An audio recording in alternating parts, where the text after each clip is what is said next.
कन्हैया कुछ तो लाया है। अच्छा एक बात बता। कन्हैया ने कहा, रे सुदामा एक बात बता, तू हाथ को टेढ़ा क्यों किया?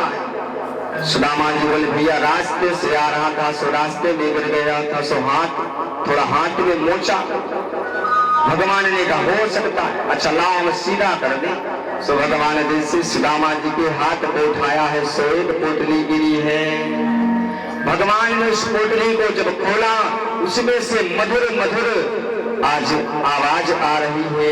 आवाज बोले किसकी है? सुखदेव साने कहते राजन, वह आवाज किसी की और की नहीं, वो सुदामा जी की पत्नी जो सुशीला है, उनके बच्चे हैं 10 दिन से भूखे तड़प रहे हैं, उनकी आवाज आ रही है। प्रभु एक मास दुई पाख में दुई एकादशी हो, लेकिन कन्हैया मेरे घर गोपाल जो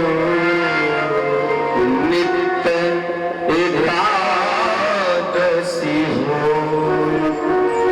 नित्य एकादशी हो।